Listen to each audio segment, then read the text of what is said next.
नमस्कार, आप देख रहे हैं एबी न्यूज। एबी न्यूज के विशेष कार्यक्रम ब्यूरोक्रेसी की खबर लेके हम हाजिर हुए हैं आपके पास। पटेल भवन से जुड़ी हुई खबर है। पटेल भवन मतलब डीजीपी रह रहे हैं कि जा रहे हैं तो कब जा रहे हैं, अगला डीजीपी कौन होगा। रोज़ कई नामों की चर्चा होती है। कभी कोई रेस में आगे रहता है तो कभी कोई रेस में आगे रहता है, कभी आलोक राज आगे रहते हैं तो कभी शोभा होतकर मैडम आगे रहती हैं, कभी विनय कुमार आगे रहते हैं। तरह तरह से लोग अपने अपने तरीके से इसका विश्लेषण करते हैं और रोज़ किसी न किसी को आगे रखते हैं रेस में। आज हम लेके आए हैं उसी तरह से ये खबर ला करके, जो आखिर डीजीपी भट्टी के बाद बिहार में कौन और आखिर डीजीपी भट्टी जाएंगे कब। क्योंकि लोग कहते हैं एनओसी वो ले चुके हैं, लोग कहते हैं जो संसद का सत्र समाप्त होने के बाद ही जो प्रधानमंत्री हैं और गृह मंत्री हैं निर्णय लेंगे। बीएसएफ का डीजी का पोस्ट खाली है, स्पेशल डीजी बीएसएफ का भी खाली है। सीआईएसएफ में अतिरिक्त प्रभार में चल रहे हैं डीजी, कहें जो कई और एसएसबी में भी जा सकते हैं। मतलब तरह तरह की कयास लोग लगा रहे हैं। वैसी स्थिति में इन दिनों बिहार में अचानक वो गए चाहे नहीं गए, लेकिन वो अगर जाएंगे तो कौन बनेंगे, इस पे अपने अपनी तरफ से लोग समीक्षा कर रहे हैं, विवेचना कर रहे हैं। और हम भी कई लोगों से बात करते हैं, हम तो खुद कई लोगों से बात किए, जो भी लोग इस रेस में हैं उनसे भी बात किए हैं। तो कोई तो अपने आप को इस रेस में कहता नहीं, सब कहता है अगले को बना दे वही अच्छा है, कौन ये माथा पे हेडेक ले, मतलब कौन ये माथा पर बोझ ले। अब अंतिम समय है नौकरी की, उसमें क्या है कि ये हम इतना हेडेक लेंगे। तो वैसी स्थिति में कहें जो एक तरह से रोज़ कुछ न कुछ बातें आ रही हैं। अचानक से आज एक खबर हमको मिली और उन खबर के पीछे उन्होंने कारण भी बताया। जो अचानक से जो डीजी बिल्डिंग कंस्ट्रक्शन है, police building construction, Vinay Kumar, वो अचानक से रेस में आगे हो गया है। और अचानक किसी व्यक्ति ने जो मुझे जानकारी दी, मतलब किसी अधिकारी ने मुझे जानकारी दी, उन्होंने उसका कारण बताया। कुछ दिन पहले याद होगा, पप्पू यादव ने एक विवादित बयान दिया था अधिकारियों को लेकर के, जो 20 करोड़ में यहाँ मुख्य सचिव बनते हैं, यहाँ पे किस तरह का खेल होता है पैसा का। उन्होंने बुडको के पैसा के बारे में पूछा, फिर संजीव हंस के बारे में उन्होंने कहा। एक तरह से कहें जो संजीव हंस के बारे में उन्होंने कहा था जो यहाँ पे दलित है तो फंस गया। बाकी लोग उन्होंने कहा जो 18 साल से जो और भी कई तरह की बातें उन्होंने कहा किस तरह से यहाँ जाति पाति हो रहा है बिहार के ब्यूरोक्रेसी में।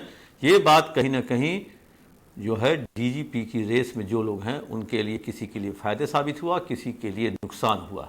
अब दर्शकों में आपको पूरी तरह से खुल के तो नहीं बताऊंगा क्योंकि जाति पाति की बात है, अधिकारी वर्ग है, लेकिन आप लोग समझ गए होंगे जो किस तरह के लोग पिछले 18 वर्षों से एक ही जगह से, मतलब कहें जो म्यूजिकल चेयर टाइप से घूम रहे हैं। वही 5-6 अधिकारी म्यूजिकल चेयर टाइप से उसी पद पर घूम रहे हैं, विभाग में घूम रहे हैं, कभी ए में, कभी बी में, कभी सी में, कभी डी में, कभी ई में। ए जब पूरा घूम लेता है 1 नंबर का इन जगहों पे, तो फिर 6ठे जगह पे आता है पहले नंबर पे। वैसी स्थिति में कहें जो उस वर्ग के, उस जाति के लोग ने इस बार कहें जो फूंक फूंक कर कदम रखना शुरू किया है। और फूंक फूंक कर कदम रखना शुरू किया है तो हो सकता है इस कारण से आलोक राज जी रेस से बाहर हो गए हों अचानक से, क्योंकि जिस तरह से आरोप लगे हैं, और पप्पू यादव ने आरोप लगाया है, और कोई मतलब ये वो 6 बार के चुने हुए सांसद हैं। वैसी स्थिति में हो सकता है जो उन लोगों की जो जमात है वो अपने आप को रोक लिया है और वो आगे बढ़ के कुछ नहीं कर रहे हैं।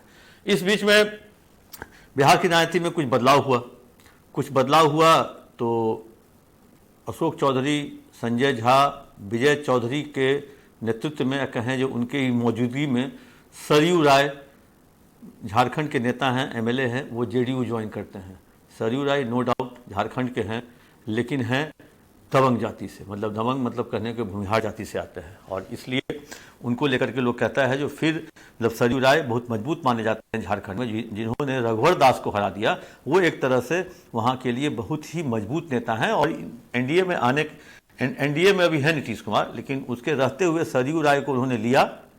और सरयू राय बीजेपी के एक नंबर के दुश्मन, क्योंकि रघुवर दास कभी नहीं चाहेंगे जो सरयू राय एनडीए में रहें और बीजेपी में वो रहें। वैसी स्थिति में हो सकता है, वो अलग बात है, हम अलग उसकी चर्चा करेंगे जाके झारखंड में। लेकिन सरयू राय, विजय चौधरी सरीखे नेता एक साथ हैं, इसीलिए लोग कह रहे हैं जो विनय कुमार रेस में अचानक से आगे हो गए, क्योंकि आलोक राज के जो लोग हैं, जो उनके जो समर्थक हैं, जो उनके चाहने वाले हैं, वो अपना पैर खींच लिए हैं। और विनय कुमार के जो लोग हैं या उनके जो चाहने वाले हैं, जो उनके जो हमदर्द हैं, वो एक तरह से अभी मजबूत हो गए हैं, मजबूत स्थिति में आ गए हैं। ऐसे स्थिति में विनय कुमार जो है रेस में आगे चल रहे हैं। विनय कुमार से हमारी बात भी हुई है। विनय कुमार जो हैं उन्होंने इस तरह से साफ इनकार किया। उन्होंने कहा जो हमको कहाँ इस पचड़े में फंसाइएगा, अच्छा है आलोक राज ही बन जाए, वही बने।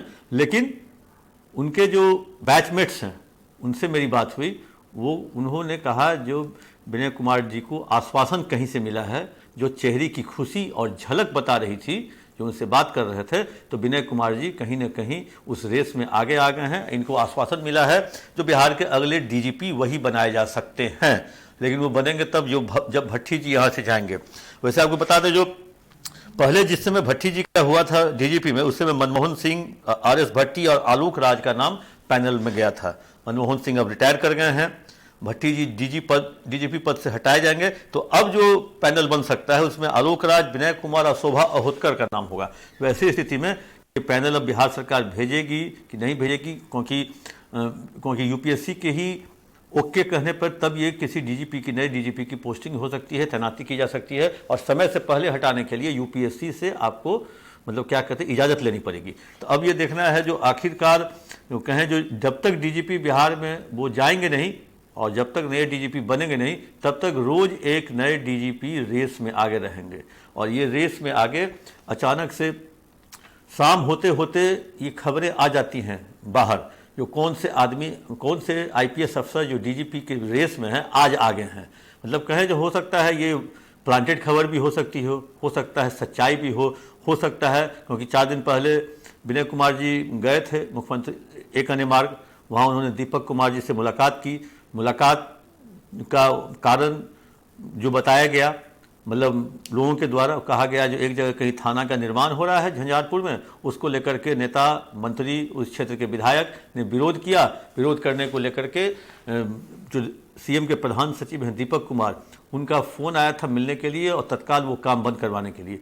लेकिन ये सब चीज़ फ़ोन पे भी हो सकता था। इसको लेकर के बुला करके निर्देश देना या बुला करके जो आप काम बंद करवाइए, ये चीज़, क्योंकि बहुत बड़ा चीज़ तो फ़ोन पे ही हो जाता है आज के डेट में। जब मुख्यमंत्री की समीक्षा बैठक में आनन फानन में मतलब 1 से 3 बजे के बीच में सभी एडीजी, आईजी, डीजी रैंक के पदाधिकारियों को फ़ोन करके बुलाया गया, तो ये तो एक हल्का सा निर्देश था। बोलते डीजी बिल्डिंग को जो वहाँ का काम बंद करवा दो तत्काल, और एक समीक्षा कर लो, और तत्काल जब तक नई जगह की तलाश नहीं होती है तब तक वहाँ काम नहीं होगा। इतना प्रधान सचिव दीपक कुमार काफ़ी है फ़ोन से बोलने के लिए, और इतना डीजी विनय कुमार भी उनके फ़ोन पर ही काम बंद करवा सकते थे। इसको लेकर के जाके मिलना, और उसी दिन से ये बात आ रही है सामने में, उसी दिन से ये बात सामने आ रही है जो विनय कुमार का सीएम आवास जाना, एक अन्य मार्ग जाना, कहीं ना कहीं हो सकता है जो डीजीपी बनने का एक रास्ता या एक कड़ी भी हो सकती है।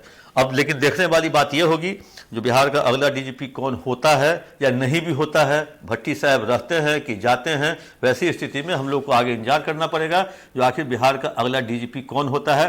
क्योंकि ये लगभग 10 दिनों से ये खबर चल रही है मार्केट में, और 10 दिनों से ये लगातार मतलब लोग हम लोगों से पूछते हैं और हम उन लोगों से पूछते हैं जो आखिर यह बदलाव कब होगा।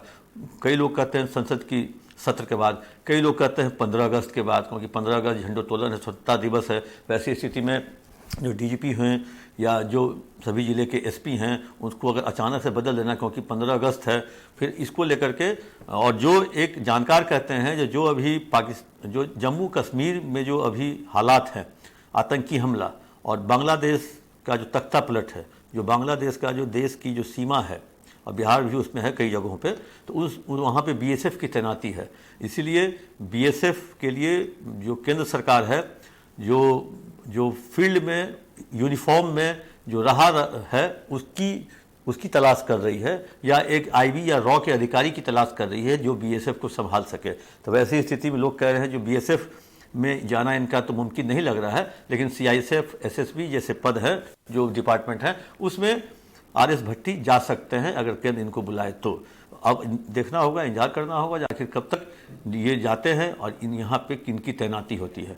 क्योंकि मतलब 2 ही नाम में से कोई एक नाम बनेगा, आलोक राज या विनय कुमार, और मैंने दोनों कारणों को आपसे स्पष्ट कर दिया, जो किन कारणों से दोनों लोग रेस में थे, हैं, आगे रहेंगे, पीछे रहेंगे। तो ये एक तरह से कहें जो एक ये कयास है, कयास कह सकते हैं, क्योंकि जो मैंने कारण बताया वो किसी के द्वारा दिए गए कारण हैं, और ये कोई मतलब वो छोटा आदमी नहीं था, बहुत बड़े पुलिस अफसर थे या है अभी भी। उन्होंने ये कारण बताया है और इस कारण में कुछ दम भी लगा, क्योंकि जिस स्थिति से अभी संजीव हंस पे ईडी हुआ, लोग मतलब कई तरह के कई और नाम हैं, कई और आईएएस ईडी के रडार पे हैं, और इस को लेकर के अभी जो लॉबी है, वो लॉबी अपने आप को अभी कहें जो पर्दे के पीछे अपने आप को रख लिया, वो अभी सामने नहीं है। वैसी स्थिति में विनय कुमार आगे दिख रहे हैं। अब देखने वाली बात है कब तक विनय कुमार की पोस्टिंग होगी भी नहीं होगी, ये अब देखते हैं, कयास है केवल। तब तक के लिए दीजिए इजाज़त। कैसा लगा ये कार्यक्रम आप अपना कमेंट बॉक्स में जाकर जरूर दें।